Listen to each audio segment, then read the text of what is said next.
Hello, I'm Stephen Louchheim, CEO of the Tallahassee Board of Realtors, and welcome to this month's CEO update. And we're brought to you right from the beautiful Caters Technology Studio. I'm happy to have you tuning in. Let's talk about statistics, market statistics for the first 6 months of the year. So this is through June 30th, and we're gonna give you the normal sales and stuff, but closed sales. Okay, so through June 30th, Tallahassee MSA through June 30th is 1,761, and you can see that on the screen. That is down a percent, 1.1% to be exact. Um, Median sale price 335. That's a tick up. It's up 1.5%. So prices are holding, maybe even going up a little bit. The active inventory is way up. It's 19% more than last year for 6 months.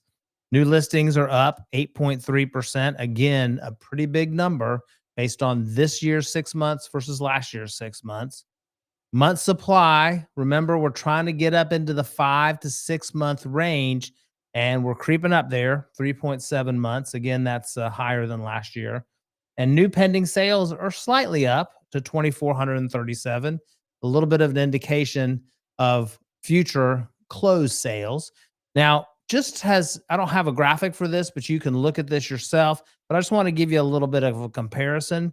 The just June alone on closed sales. Remember, this year, closed sales are down for the first 6 months, but just the month of June are up 19% over last year in June. So I'm not sure what that indicates.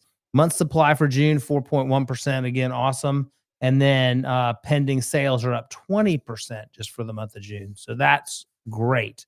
Um, just a little shout out to you, Madison County Realtors. We appreciate you.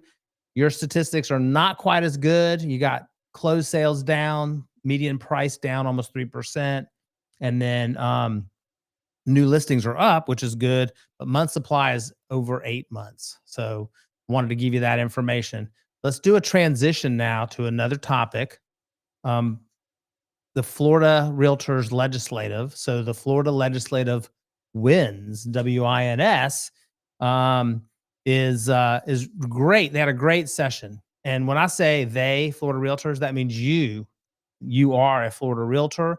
You reap the benefits of a great session brought to you by those people that contribute to our pack. Let's hit the highlights. The first one is finally, the elimination of the business rent tax. We've been chipping away at this for years. As you probably remember, Florida was the only state in the country that has a tax on business leases. That goes away as of October 1st this year. So I'm not sure what we're going to talk about now, but this has been going pretty good, and it's a $900 million tax cut. So great for the Florida legislature. Great for Florida realtors, lobbyists doing a great job representing you. More money for Hometown Heroes, 50 million more dollars this year for Hometown Heroes. That's been a great program for the past few years, and we're going to continue to advance that and continue to promote that. More money for My Safe Florida Home program. This is the home hardening grants. This year's funding is $30 million. So please make sure your customers understand this and take advantage of this. $385 million for state and local affordable housing programs. That's a huge number. Again, more money for state and local for down payment assistance to get people in homes. And then finally, 1.5 billion with a B for Everglades and water quality. This is really important to you. This is really important to every citizen of Florida because a Florida Realtors president years ago said people don't come to Florida for the mountains. So we want good water quality. It starts in the Everglades, and we want that to trickle down to all the beaches and all the lakes in the state of Florida. But a huge number, $1.5 billion for Florida for quality water. So that's been my update today. If you want more information on legislative wins, you can go to floridarealtors.org. They have the complete scorecard, and we'll look forward to seeing you next time.